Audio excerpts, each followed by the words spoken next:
ایک اہم مسئلہ جو آج کل سوشل میڈیا پر گردش کر رہا ہے اور مختلف لوگوں کی طرف سے اس حوالے سے میسیجز آتے ہیں، پوچھا جاتا ہے کہ اکثر لوگوں میں جہالت کی وجہ سے اس پر اعتقادات قائم کر لیے جاتے ہیں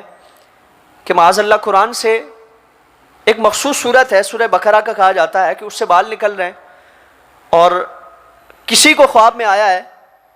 کہ آپ صلی اللہ تعالی وسلم نے فرمایا کہ یہ میرے بال ہیں، اس کو پانی میں ہلا کر پانی پیا جائے، پانی میں ڈال کر اس سے برکت حاصل کر کے پانی پیا جائے تو کرونا وائرس ہے یا جو بھی بیماری ہے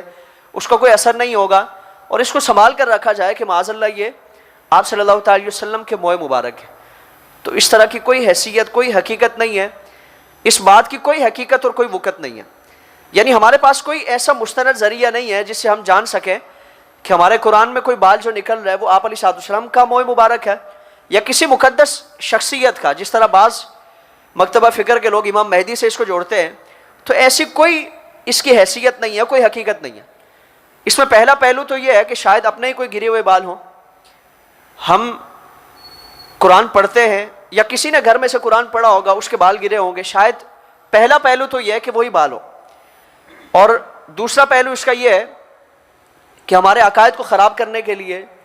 عقائد میں بوشیدگی اور کمزوری پیدا کرنے کے لیے شریر جنات ہیں جنہیں شیاطین کہا جاتا ہے، تو وہ قرآن میں اس طرح کے بال وہ چھوڑ دیتے ہوں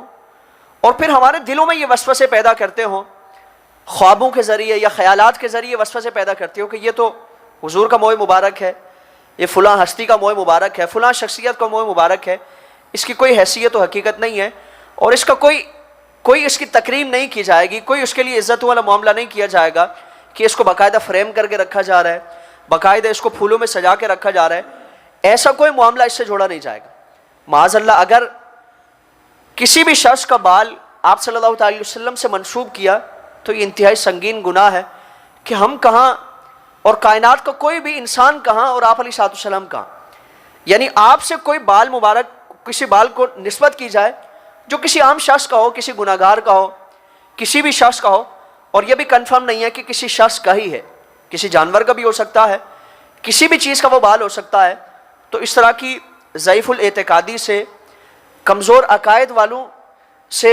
یا اس طرح کی چیزوں کو پرچار کرنے سے بچا جائے، سوشل میڈیا پر اس طرح کی بے دریغ خبریں پھیلانے سے